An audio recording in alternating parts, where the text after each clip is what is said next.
Today I thought I would just go a little bit into ancient history, yeah, and then come to where we are today. Okay, so all of you have heard of the Varaha Avatar? Yes? If you have not, which country are you in? The Varaha Avatar is when Lord Vishnu, right? He takes the shape of the boar, and then for some reason the earth is drowning in water. We don't know why and how, but the boar lifts the earth up and brings it out of the water, right? Saves the earth, so to speak, right? Now, that may be a fantastic story and all that, but check out the shape of the earth. What is it? It's round, right? Which means that more than 10,000 years ago, we knew that the earth was round. Yes? Which Europe only accepted once they saw the Apollo pictures from space, right? In fact, we call geography Bhugol, right? It is goal, round. Is it? It's not Bhutatte, right? Okay? It is Bhugol. Okay? So we knew a very long time ago that the earth was round. And then we call the earth Jagat. Jagat means what? Jiski gati hai wo, meaning that which moves. Right? So, we knew that the earth was round. We knew that it was not stationary, that it was moving. And this was thousands of years ago. Yes? Interesting, huh? Okay. Okay. Let's go a little bit into space. Now there is this star called Antares. Okay, Antares. Ares means Mars. Red. This is also a red star, so it is called Antares. We like Mars. Okay. Now it is the 15th or 16th brightest object in the sky. Alright. Yet our elders, our ancients, they called it Jeshta. Okay. Now what does Jeshta mean? You know what Jeshta means? Jeshta means the biggest, the oldest, the eldest. Now why would they call the 15th brightest object? Meaning there are many more brighter objects than this star in the sky. Why would they call it the biggest? Yes? Intuitively, something that is brighter should be bigger.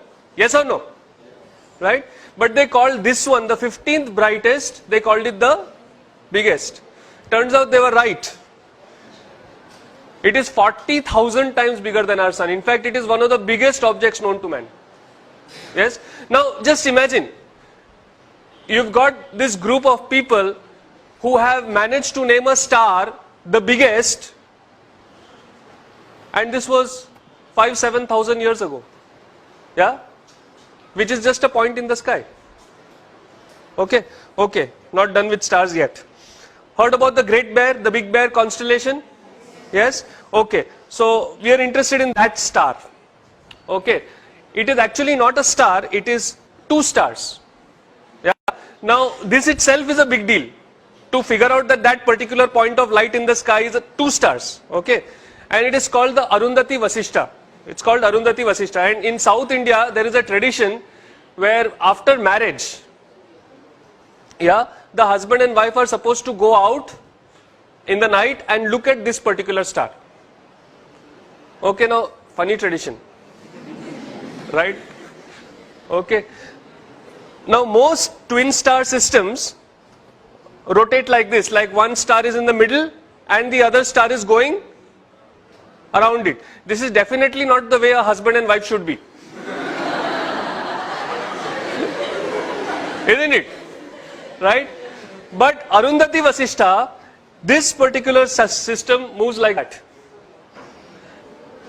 Now, first, to figure out that that is a twin star system. Second, to figure out that it rotates in this way and not in that way. This is not something which is easy or obvious, is it? Yes? Third, to do it without telescopes. Yeah? Okay, metallurgy. Dinesh is BTech Metallurgy from IIT Bombay. You know, there are these pillars which are rust proof in India. Do you know about them? The most famous one is in front of Qutub Minar. Yes? This is a 1,000-year pillar 1,000 years old, and even the pollution of Delhi has not touched it. Yeah, it is still not rusting. Yeah, and the other one, this is near Bangalore in Kollur. Yeah, where there is 750 centimeters of rain a year, 6 to 8 months a year, and this has been there for 2,400 years. Yeah, and it is rust proof, no rusting. About the second pillar, what is more interesting is it was not built by any expert. It was built by the tribal, the aboriginals of that area to welcome Adi Shankaracharya when he came to their village. Yeah. So this technology was there, not even with like the learned Brahmins or something like that. It was available to the tribals. Yeah. Then there is this mystery of zinc.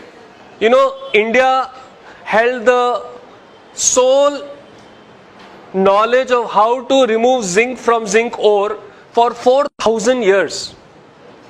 Yeah, because zinc, it's a very, very interesting thing. Zinc, from the ore, the zinc becomes liquid at 997 degrees Celsius.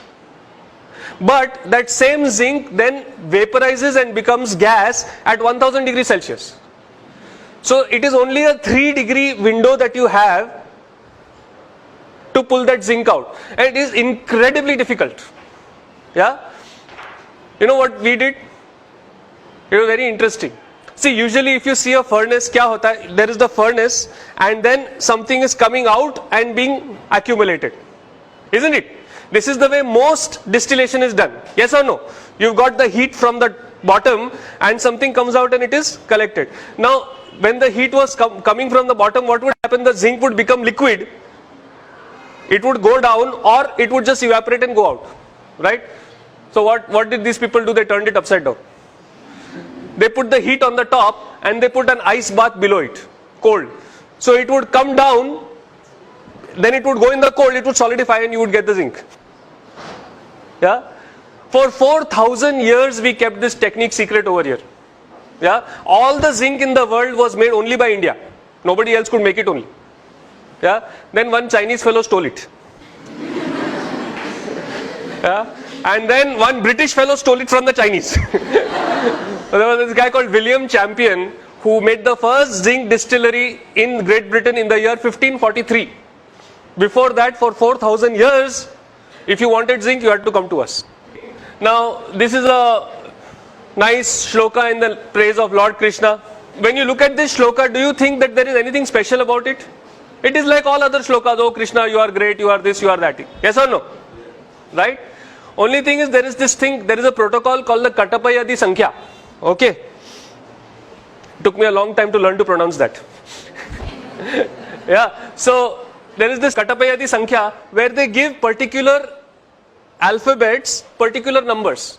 So for example, Katapaya is 1 and so on. And then if you substitute these numbers in this shloka, you know what you get? The value of pi correct to 30 decimal places. Yeah. So we knew how to do encryption also. Yeah. Acha, now don't you like this what I am talking about? So clap and tell me no. Yeah. You know, I am not used to just talking to an audience. I want audience feedback also. All right. Okay. If you don't like it, then do like that. So I know. Now recently I had been to Goa, and in Goa there is this place called Vasco da Gama. You have heard of it, right? Now why is Vasco da Gama called Vasco da Gama?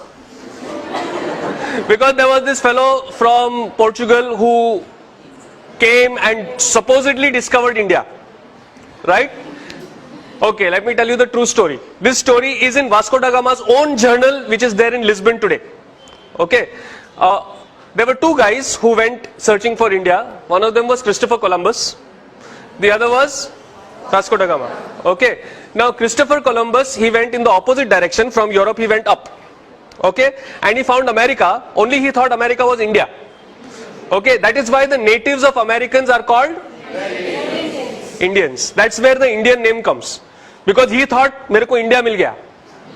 Right. So he called those people Indian. He called them Indians actually. Then the other people came and call them red because they were not white. Yes. So that was Christopher Columbus' story.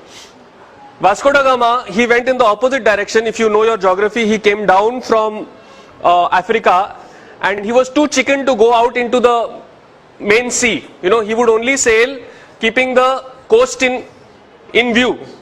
Okay. And he was having the biggest ship available at that time in Europe. Alright. So he came all the way down to the Cape of Good Hope. Okay. And over there, he was wondering, now how do I cross? Because from there to go to India, you have to go across the ocean, across the sea, right? Over there he met a Gujarati whose name was Kanha. Okay, he does not mention the surname, possibly Patel. Okay. Yeah. So he met this Kanha Bhai who was a trader from India, from Gujarat, who had ships 12 times the size of this ship. 12 times. And remember, Vasco da Gama's ship was the biggest ship in Europe at that time. Okay. He had ships which were trading ships. Forget about military ships. Trading ships which were 10 to 12 times the size of Vasco da Gama's ship. And Vasco da Gama's ship was escorted with 3 ships. Like in formation, his ship was in the middle. Those 3 of our Indian ships escorted this guy to Goa, to India. Yeah. So maybe we should call Kanha, no? Yes.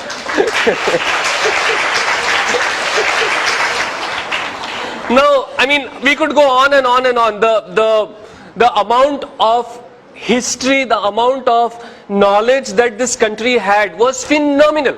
Absolutely phenomenal. Yeah. And what was even more phenomenal was these guys had this knowledge 5, 7, 10,000 years ago. Yes, when Europe was still, using bow and arrow to kill deer, our people were distilling zinc. Yes. Now, how did they have this knowledge? Yes. No, there is only one reason. All our scientists were saints. All of them did pranayam, all of them did yoga, all of them meditated. Yes. So what happened was, because when you have trained your mind like this, when you have meditated, when you know how to do this, and you have done it for appreciable number of years, then you are no longer limited by physical instruments. If you want to go into outer space, you close your eyes, boom, you can go. If you want to go into the depth of the atom, you close your eyes, you can get there. And then you are seeing it, right? So it has to be accurate.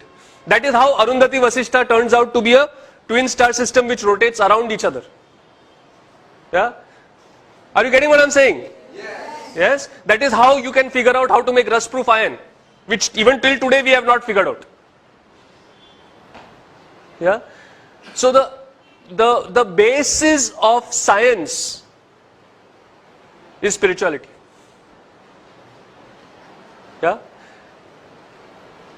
And this wealth that our country has, I will not say had, this wealth that our country has was systematically destroyed by the British when they came here. Yeah? They rewrote our history. So that when they left us with a legacy of being ashamed of our own culture and our own tradition. Yes, in Delhi we know this very cute old couple. Uncle is 81 years old, auntie is 71 years old, and they will be celebrating their 50th wedding anniversary like next year. His father was the first Chief Justice of India, Bhandari, Mr. Bhandari.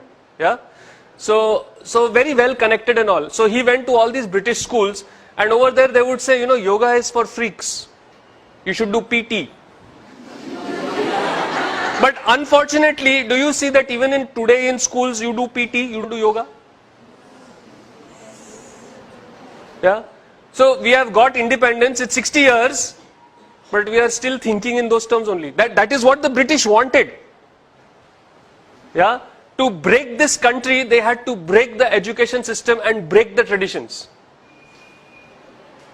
Now, if we want to build this country again, then maybe it is time to come back to